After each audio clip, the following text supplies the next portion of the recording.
Hello everyone and welcome back to Newtown, Pennsylvania for HyzerMedia's coverage of version 31.24 of the YETTER. We are still on the East Course heading to the back nine, presented by BS Upshot and the Bucks County Disc Golf Alliance. My name is Mike Grofsick. I am once again joined by Brett Hensley. What are we looking at for this back nine, Brett? Yeah, thanks, Mike. Let's go back nine, final round of the YETTER. So we saw Justin lose a little bit of his lead there to Curtis and Zach as well. Only one stroke back now off the lead. So we're going to have a really tight finish here. And if we check in at the leaderboard, we can see those three really separated themselves, with Bo in fourth place, looking to maintain that fourth or potentially take over, get himself on the podium. But we can see there's a lot of separation from the top four with the rest of the group. So let's get right into it. First hole, back nine, hole 10, 296 feet, par 3. See, the basket is off to the right. It's a really good forehand shot if you have it. Basket's super elevated there. It's probably the most elevated basket at Tyler. So you really want to get close to it to have a putt for your birdie. And it looks like Curtis is going to try the backhand line. It is open over there. And if you get all the way through, which he does, he got past the pin. He's going to probably be edge of circle there. Really long putt to try and get his birdie. Yeah, fun little tire wall there. You could see he kind of bounced up and over that, but he should have a look at it. We'll see if he wants to test it on the raised basket. Zach with the forehand going pretty high up into that ceiling. Finds his way most of the way through, but hits a late tree, and that might knock him out of birdie contention. Yeah, tough break there. So get to Bo. He kind of forced over on that. It's got to be a real stable disc, but it's not coming back. He's going to be on the left side rough with pretty much just a pitch up for par. Yeah, I can't imagine with where the hole placement is that he wanted that shot to be on any type of anhyzer. I would think he was probably trying to throw it flat and unfortunately just rolled his wrist a little as Justin ends up on the right side rough as well there.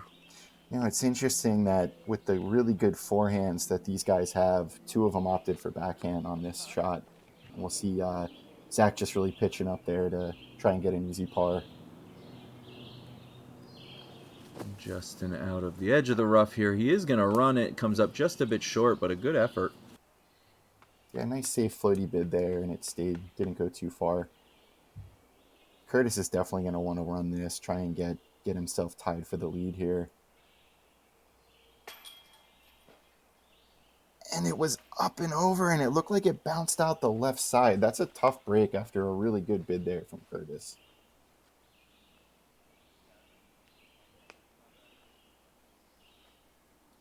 Yeah, pretty unfortunate. It looks like he's just going to clean up from behind the concrete pillar there, and he'll put it in to finish off his par. Yeah, surprisingly, no birdies here on this hole from the lead card. It is one of the shorter holes. It definitely is one of the more tough putts, as you see Bo there. Just didn't really commit to sticking it in the middle of the basket there. He leaked out the left side. That's an unfortunate bogey. Yeah, that raised basket will certainly play tricks with you, and this one is quite raised. You can see the bottom of the basket is over the players' heads there, so quite a tough one to finish up on. So we'll take home 3 pars here on lead card and a bogey and just move on to hole 11. So here we are, hole 11, 74-foot par 4. You got a tunnel gap there right down the middle. You want your disc to stay as straight as possible. Try to push back that huge tree in the middle of the fairway. If you can get past it, you should be in position to get up and down, try to get your birdie. As you can see, the basket's protected by a few trees there. And we'll have Curtis kicking things off. He's opting to go backhand, Hyzer flip down the middle. Probably didn't flip that quite as much as he wanted to, but he gets way down the left side. There is a lot of rough over there, but hopefully he'll have a lane to the basket. He certainly got quite a lot of distance, which is going to make that second shot a little bit easier, even if you are tucked into the rough a little bit. Zach's going to try to follow that up. He's same type of Hyzer flip play, starting to fade out a little earlier than Curtis's did, and he's going to find himself just short of that down tree. Yeah, ever since that tree fell down, it really makes your approach on that left side difficult if you're short of it. You see Justin just kind of connecting, unfortunately, in the middle, one of the middle trees. He's been a little bit off today, this round either way, after kind of coming in with that scorching west side round. See if he can pick it up. Bo's going to opt for the big flex forehand, and unfortunately it didn't look like he got the line quite right, as he's going to find himself kind of deep into that right side rough. It looks like Justin's going to be out first here. He's going for a turnover backhand, and he's able to get out past that really big tree. So from there, he'll have to do a little bit of work, but he should be able to get up and down and save par. And here's Bo in that right side rough with a pretty tough angle. Looked like he was going big forehand, spike hyzer, not going for a ton of distance, just trying to get back out into the fairway. And it looked like he did that all right. As you can see, you kind of got to pick your battle here. You got to go over or under this tree. And Zach's going over top of the down tree. It looks like a cut rolled on him, unfortunately. Easy par, though. He's not going to have much look from there for birdie. Bo with the forehand again, and this one is quite a good forehand. Puts himself about 5 feet from the basket, so it's an incredible recovery. After that first shot put him pretty deep into that right side rough. Great upshot, and we finally get to Curtis's drive. You can see how far left he is. Looks like he's trying to manufacture a little overhand forehand action. Couldn't see where that finished, but it looked like the cameraman liked it, so hopefully he's on the green.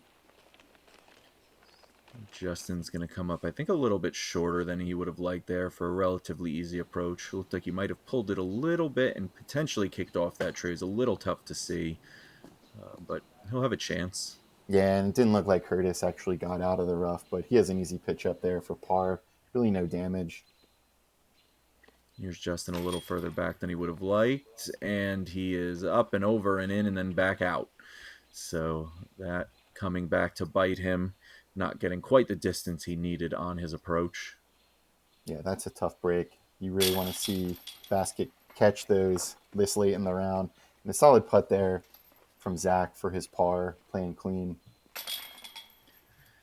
Curtis will tap out his par, and Bo will drop in for his, which again was a great recovery after that opening shot being a little bit off target.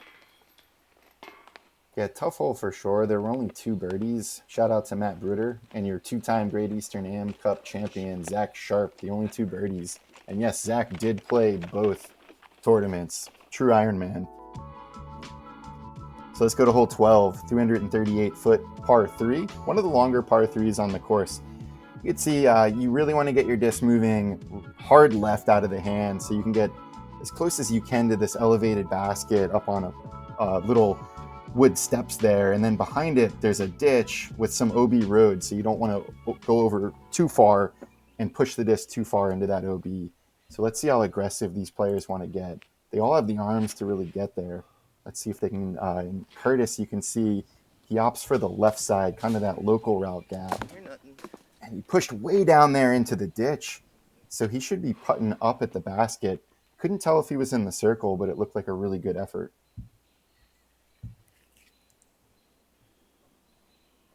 See what Zach does with a little bit of pressure starting to get put on here. Only 7 holes left and everybody tight at the top. He takes the inside route, manages to avoid everything, and is going to give himself about a mid C2 look, but a very dangerous putt. Yeah, unfortunately, at the end of the flight, it looked like the disc either caught the base of that tree or a root and pushed him straight instead of left. But at least he'll have a look. And Bo also opting for that local left side route. And I think he pushed down into the ditch. So he'll have a putt from there. It looks like a circle 2 putt. And here's Justin needing to bounce back from his bogey. Also going to be on the left side. A little too straight it looks like, but we'll see what kind of look he has from there. Looks like Curtis ended up further right than I thought, so he's just really going to have a pitch up. And that's a good choice right there. You don't want to get too overly aggressive from that distance and end up with a big comebacker. And here's Justin, who looks like he is running it, and comes off just a bit left. Stayed pretty close for him, but that's definitely a risky run there. Maybe feeling like he needed to recover from that bogey. Yeah, you see some of those long runs kind of hit the steps and just catapult to circle two, but luckily that one stayed. And Zach will just pitch up there. Good decision to just kind of get his par and move on. And we'll see the same thing out of Bo again, just kind of laying up to the base of the basket. We see another very elevated basket, or at least from where Justin's standing. But he's able to cash that in right towards the top of the basket, it looked like. Yeah, so we'll have a few more tap in pars here. This hole didn't play particularly hard, but there was only one birdie on the day. Shout out to Bob Mills for that. Really tough birdie to get. And Zach taps in to round out the par frame for the card. And we will move on to hole 13. First, we're going to look at a leaderboard check-in. We see Curtis shooting 4 down, which is the hot round so far, puts him in the lead with 1 stroke over Justin and Zach. Justin, who is over par to this point, looking to get his round back on track as we go to hole 13. Yeah, hole 13, one of the more iconic holes at Tyler. It's a par 5, 711 feet. You want to really play positional golf with the first 2 shots, trying to get to that really large tree down the fairway, and then having a forehand or backhand turnover towards this really protected basket in the trees. And we'll see Curtis playing the forehand. That's usually the typical line down the left side. He came out a little low, and he probably hit that log, so he didn't really bite off much distance, unfortunately. Zach's going to follow that up here with the same line, the forehand, hopefully a little higher. And he does get it over the hill, and he is going to fade out just back into the fairway. It looked like he caught a little bit of those bushes, but looks like he dropped into the fairway there. Yeah, not a bad effort at all, and that looked sawed off from Bo. He's trying to test, probably go down the left, but testing the right side, which has a lot more trees, and unfortunately made contact. But it looked like he kicked back out on the fairway, so not a lot of damage. And here's a big throw from Justin, really needing to get his round started here. A little late to be saying that it's getting started, but he is over par to this point, so really wants to get back on track. And he's going to put it right in the center of the fairway. Really nice throw from Justin there with a little bit of the pressure on. Yeah, best of the bunch there after coughing up the lead there to Curtis. And Curtis will be first to throw. Looks like he's going down the right side with a little flex forehand. That looks like it's working out for him pretty good. And he gets way down there, and he's still on the fairway, so really good recovery shot from Curtis. Yeah, and that's definitely the advantage of the par 5. You're going to have the ability to make up one bad throw if you can bite off some distance with one of the other ones. As Bo throws a little bit of a cut roller there. I don't think that was trying to be a roller. I think he just overturns it a little bit, and it looks like it cuts back into the rough. Let's see what Zach has here, pinched off on the left side, if he can get down to that big tree. And if that can keep turning without fading out hard right, I think he got way past the big tree, but it looked like he may have gotten into some rough back there.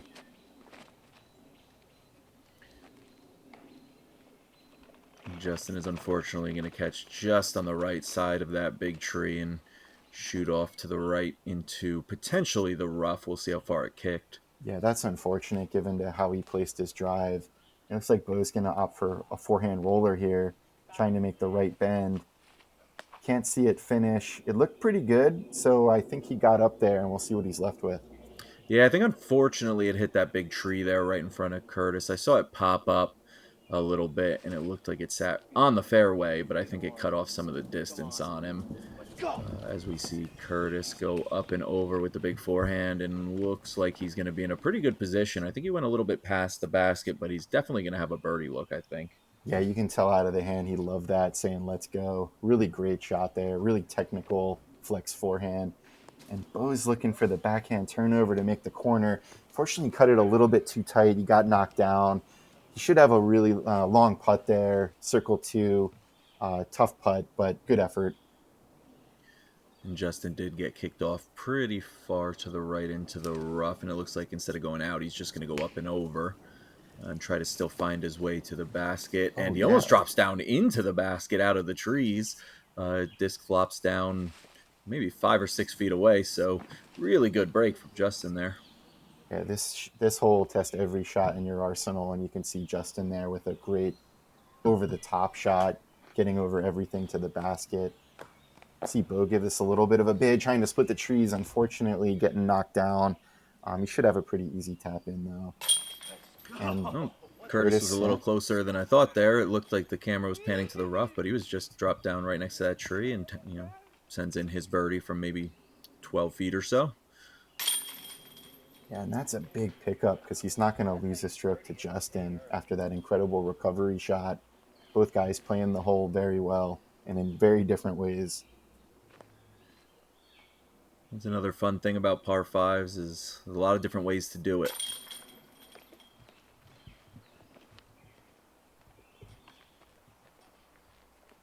And Zach will have this really nice and framed up putt for him.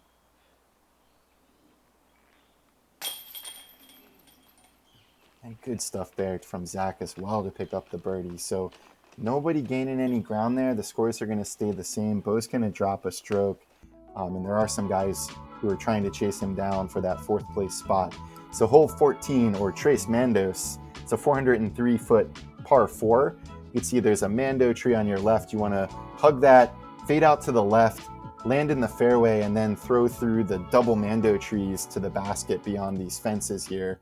So everyone's probably going to be throwing a really slow speed putter just to get around the corner, giving it some height.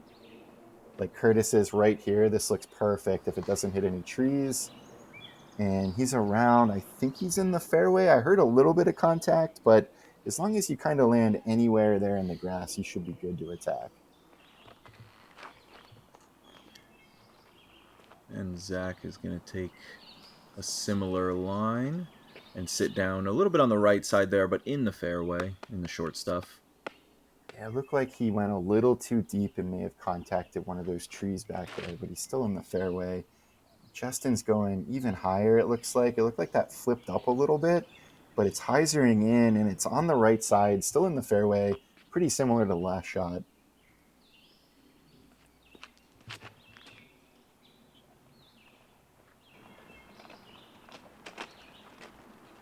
And Bo's going to find himself in about the same spot as the last two, it looked like. Everybody kind of liking that right side going maybe a little straighter than they would have liked. Yeah, Curtis is out, but he might be in the best position of the group. But unfortunately, couldn't really tell from the angle. He just may have pulled over on that a little bit.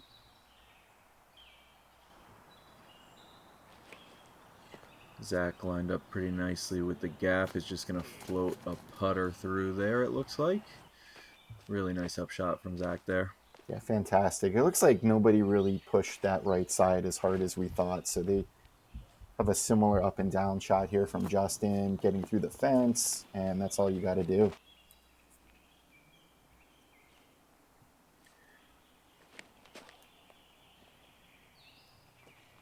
Oh, and it looked like Bo was going to miss the Mando off to the left there, and he did. Really unfortunate. Oh, and Curtis doesn't get through clean. He's got a potential here to drop 2 strokes if he doesn't make this putt.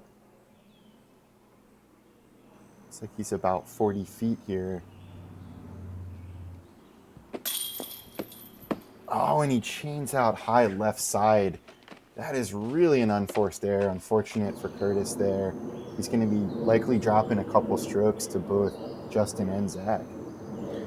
And this is going to be Bo from the drop zone after missing the Mando. And he's going to put it within 10 feet, but unfortunately that'll be for bogey. So big putts here from Justin and Zach to get their birdies. And oh, wow. Really just an error there from Justin, unfortunately. Not being able to pick up the stroke, 2 strokes on Curtis. He's only going to get 1.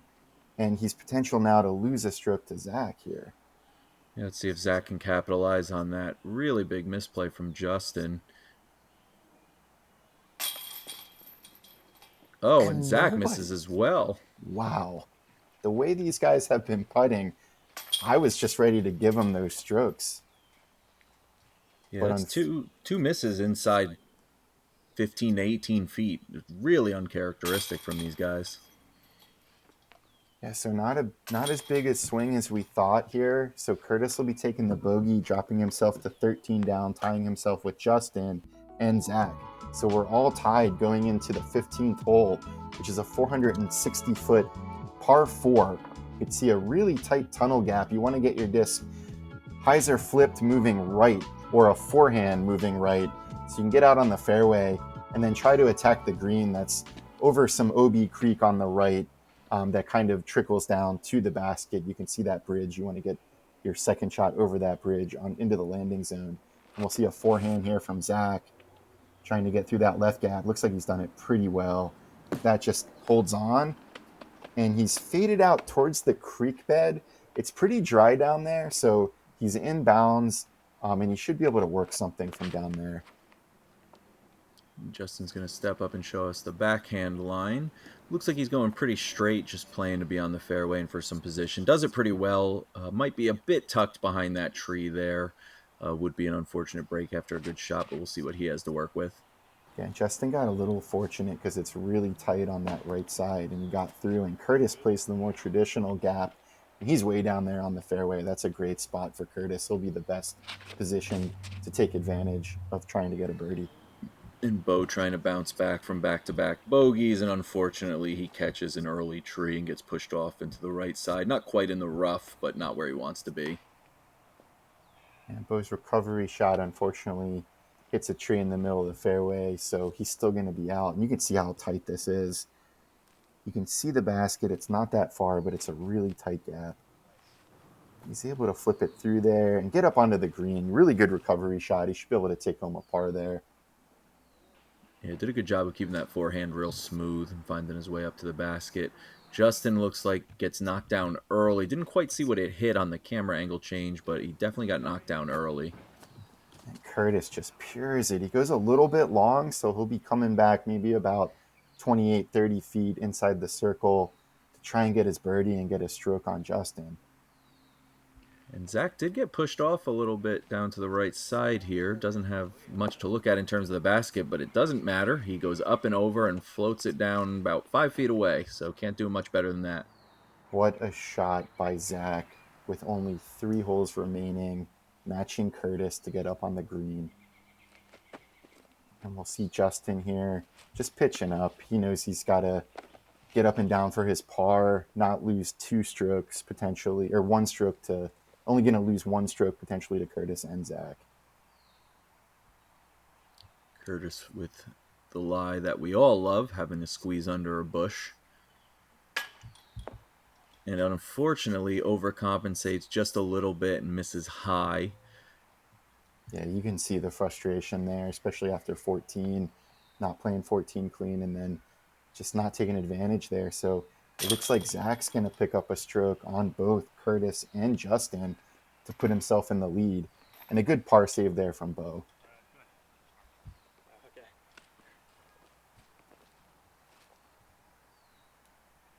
Justin will tap in for his par, and that'll just leave Zach with the very short birdie putt to move into the solo lead with 3 holes remaining, and he does just that. Yeah, we're going to get our final scoreboard check-in here to see what's going on the leaderboard. So through 15 holes, we've got Zach in the lead by a stroke over Curtis and Justin. It's like John Maldoff and Bob Mills caught up to Bo here, surpassing him for 4th. So Bo's going to look to try and have a hot finish here so he can get back into that 4th place spot. So here we go, last 3 holes. Hole 16, 883-foot par 5, one of the longer holes on this course. And you can see you've got OB right and left off the tee. You want to get out on the fairway, play a couple of really long shots, and then you play your final shot into this guarded green. You can either choose the left or right side to attack from, depending on where your upshot lands.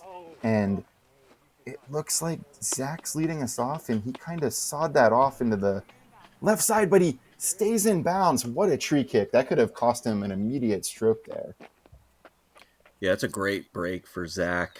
He knew immediately out of hand that he let it go early, but gets knocked down by the thickness of the rough and stays in bounds as we see Justin throw a pretty great shot down the fairway there, right in the middle, sets himself up very nicely. Yeah, fantastic textbook drive there, right in the middle of the fairway. See if Curtis can match him.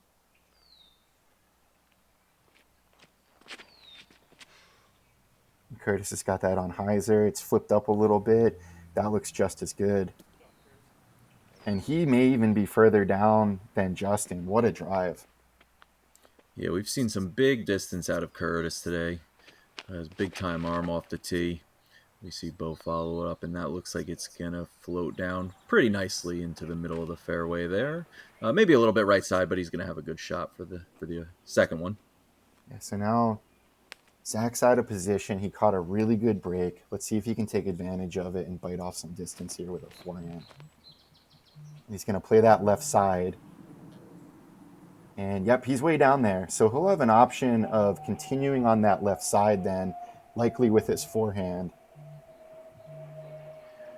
Yeah, and every shot's going to be important coming down the stretch here because these last 3 holes are maybe not the easiest ones on the course, but they're definitely scoreable. And you're thinking with these guys as tight as they are, it might take, 2 or 3 birdies to actually come out of the threesome with the victory here. Oh, and Justin's got it turned over, but it's a stable disc. It's trying to fight back. He's going to try and play that right side, and it's safe over there on the right. You do see the OB in the middle that you want to avoid there. It looks like Curtis is opting backhand, so he's probably going to try the right side as well.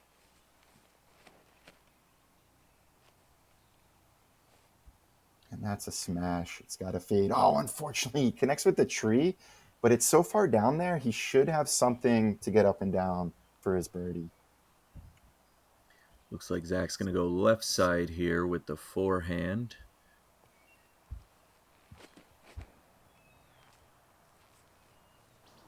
It's right down the center of the gap, asking for it to fade out a little bit.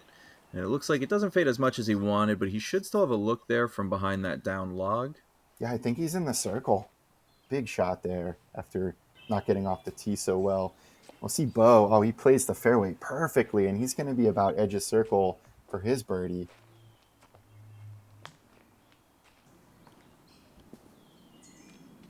And Justin floats it up on the backhand. It looks like he kicked down behind that log there and is going to leave himself with a bit of a longer look than he probably would have liked for his birdie. Curtis going patent pending. Unfortunately, throws it right into that big tree. So it looks like only Zach's going to be in position to get a birdie after that errant tee drive.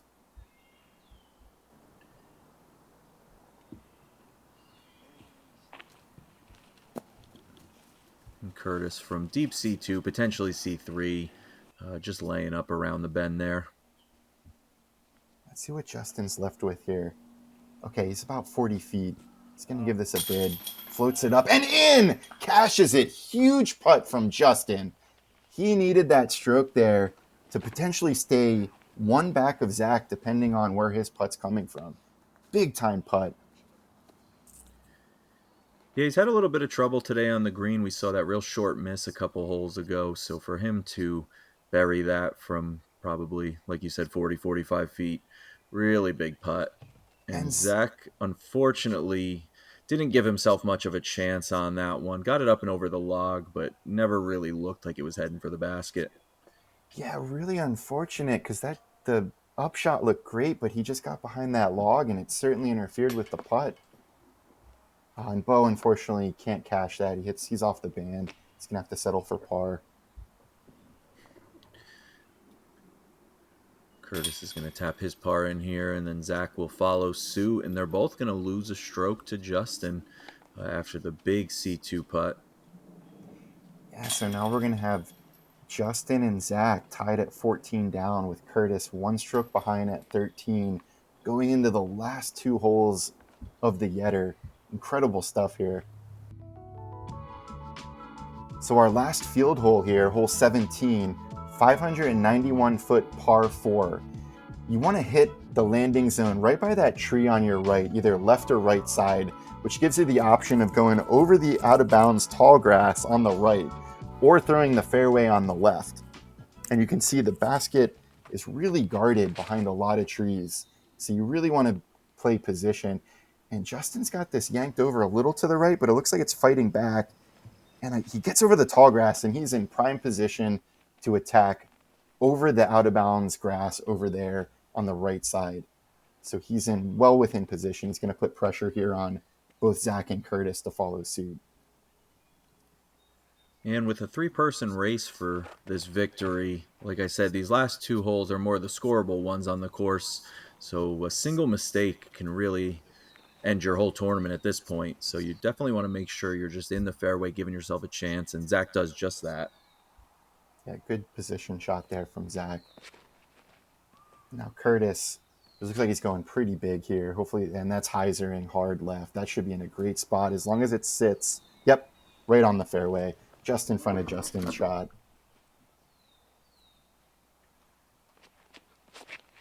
And Bo's going to round out the card here with a nice hyzer. It looks like it's going to get down into the middle there. Yep, he does a nice job on that one. Yeah, solid effort all around from the card. So it looks like Bo, Zach, and Curtis may opt for the left side of the fairway, and it does look like Zach's going to opt to go forehand around the fairway. Very safe shot as well. You don't have to really worry about the OB. And he pushes it a little short right, and he's going to be maybe just outside the circle, perhaps with some obstruction there from the trees. That's going to be a tough putt. Bo with the forehand, putting it nicely into C1. Really good approach there from Bo. Yeah, that's where you want your forehand to go down the fairway. You want to access that opening back there so you have a wide open putt. And Curtis is going to try to do the same. He's a little bit earlier, but right down the middle, and he's right in the circle. That should be a birdie. He's going to be surrounded by those trees there, but he's only about 12 feet or so away, so it should be a pretty makeable putt as we see Justin follow suit with the forehand. And he's going to be pretty much in the same spot that Curtis is, and even with those trees there, you're definitely happy with that. That's a putt you should be making. Yeah, great shot from there. Great shot there by Justin. So this is a big putt here from Zach to try and maintain tied for the lead here with Justin. And he cans it. Huge putt. That's going to keep him in the lead, probably tied with Justin, and probably still one up on Curtis.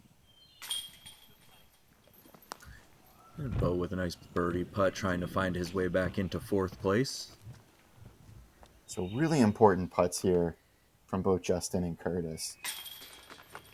Ooh, a little high there from Justin, but in the basket, maintaining his tie with Zach going into the last hole. And Curtis with a nice tap in there, getting the birdie. Only one back going into the last hole where anything can happen as we go back into the woods.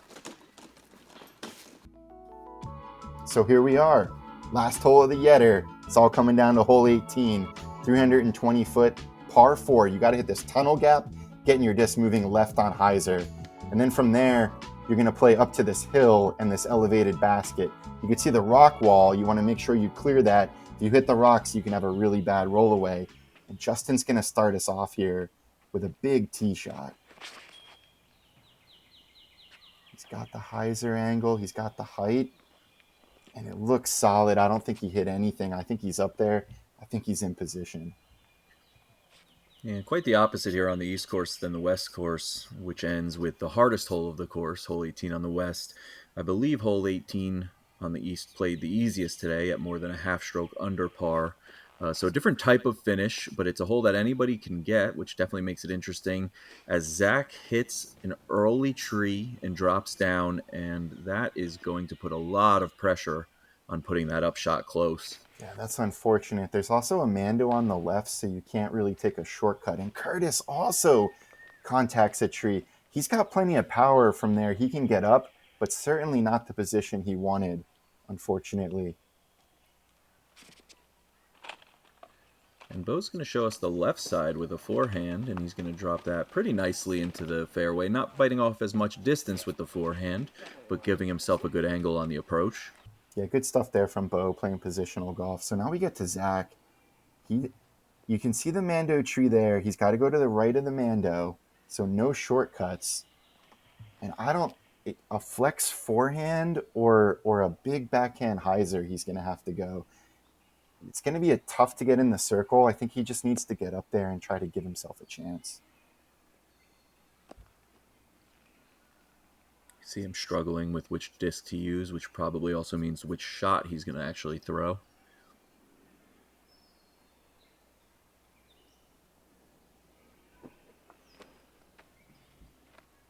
That's got to flex. Oh, and he overcooks it a little bit. He's way up there. So he's going to have a circle 2 death putt to try and maintain his lead if Justin can get up and down from here. Justin throws a backhand hyzer. Looks good. Right up to the rock wall. So he's a little short of the rock wall. Not a gimme putt by any means. Yeah, Justin will have that 20 footer for potentially the victory. And yeah. Curtis unfortunately hitting a tree there. I think Curtis was trying to throw that in, assuming that Justin's probably going to make his putt. And unfortunately, that'll end Curtis's run to try to win this. But Bo with a really good upshot. And then hopefully Curtis can just get up and down here, take his par. Oh, he's trying to give it a little bid. Good effort. He should be able to get par there. Really good tournament from Curtis. Hats off to him. So it all comes down to this. A lot riding on this putt from Zach. Downhill death putt from maybe 40 to 45 feet. Got to run it. Doesn't have a choice.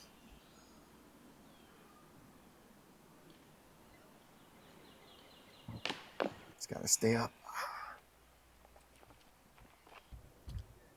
Never really gave himself a chance there, unfortunately. Even without the tree, that looked like it was missing low left the entire way.